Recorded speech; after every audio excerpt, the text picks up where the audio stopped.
এইভাবে আমি কিছুটা পটল নিয়ে নিয়েছি। আমি আজকে বানাবো পটল পোস্ত।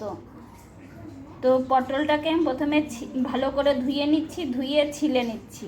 পটলটাকে আমি ধুয়ে তারপরে ছিলে নিয়েছি ভালো করে, আর মাঝখান থেকে এইভাবে ফেরে ফেরে দিয়েছি সব পটলেই। এবার এতে আমি লবণ হলুদ মাখিয়ে রাখবো। লবণ আর হলুদ দিয়ে পটলটাকে আমি একটু মাখিয়ে রাখছি 5 মিনিট ধরো। এর জন্য মশলা নিয়ে নিচ্ছি, অল্প একটু জিরা, কাঁচা লঙ্কা, আদা, পোস্তটা আমি ভিজিয়ে রেখেছিলাম, এই পোস্তটা আমি দিয়ে দিচ্ছি এর ভিতরে। আর নামে বলতে পারো 2-4টা আমি সরিষা দিয়ে দিচ্ছি। সরিষা খাওয়া তো ভালো না, এটা আমি স্কিপ করবই, এরকমই 2-4টা তাও দিয়ে দিলাম। তোমাদের ইচ্ছা হলে তোমরা দিতে পারো। এর ভিতরে আমি কয়েকটা কাজু বাদাম অ্যাড করে নিচ্ছি, আর দিয়ে দিচ্ছি কটা বাদাম। এটাকে আমি পেস্ট করে নিচ্ছি। এদিকে আমি কড়াই বসিয়ে দিলাম, কড়াইটা গরম হলে আমি সরিষার তেল দিয়ে দেবো। তেলটা গরম হয়ে গেছে, এবার আমি পটলগুলো ভেজে দিচ্ছি। পটলগুলো সব আমি দিয়ে দিলাম। এবার এটা একটু ভেজে নিচ্ছি হালকা করে।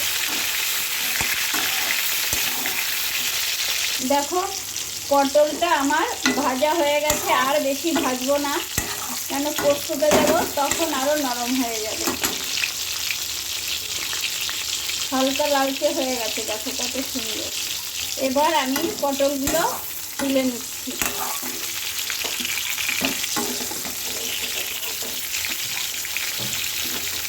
পটলগুলো আমি পুরো সব তুলে নিলাম। আমি এই তেলের ভিতরে ফোড়ন দিয়ে দিচ্ছি। এতে দিচ্ছি কালো জিরা, দিয়ে দিচ্ছি 2টো শুকনো লঙ্কা। তেলেই আমি অল্প দিয়ে দেবো একটু হলুদ গুঁড়ো। মশলাটা আমি করে রেখেছিলাম সেটা এর ভিতরে দিয়ে দিচ্ছি।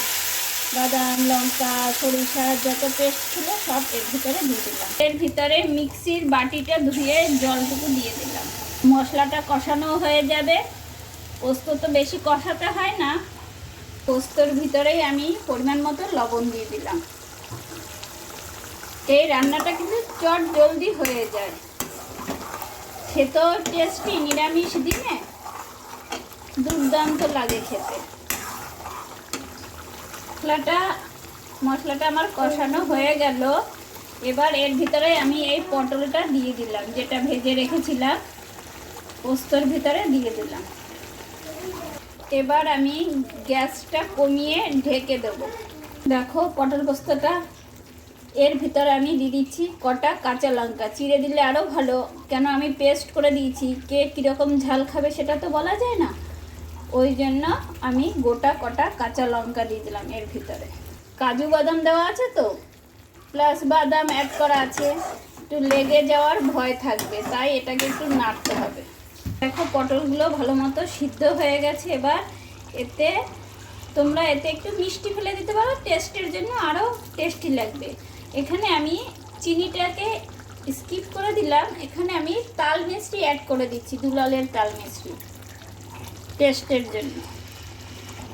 দেখো গ্রেভিটা কত সুন্দর হচ্ছে, আর খেতেও খুব টেস্টি হবে। দেখো আমার পটল পোস্তটা হয়ে এসেছে। এবার দেখো তেলও ছেড়ে দিয়েছে। এবার তো দেখতে পাচ্ছ তখন অল্প অল্প তেল ছেড়েছিল, এবার বেশি তেলটা ছেড়ে দিয়েছে। দেখো কি সুন্দর হয়েছে। দেখো তখন ভিডিওতে ভালো মতো দেখা যাচ্ছিল না, এখন দেখো কি সুন্দর। এইভাবে তোমরা বানিয়ে খেয়ে দেখবা, যেমন সুস্বাদু তেমনি টেস্টি, আর চটজলদিও হয়ে যায়। এখন যত ফুটাবে ততই তেলটা ছেড়ে দেবে। পোস্ততে একটু কাঁচা তেল না দিলে ভালো লাগে না, তাই নামে আমি একটু দিয়ে দিলাম, তেলটা দিয়ে ঢেকে দিলাম। এবার গ্যাসটাকে আমি বন্ধ করে দিলাম। তোমরা এইভাবেই বানাবে, আর আমাকে সাবস্ক্রাইব, লাইক, শেয়ার অবশ্যই তোমাদের বন্ধুদের কাছে করে দিবে। তোমরা ভালো থাকবে এবং সুস্থ থাকবে। Bye bye.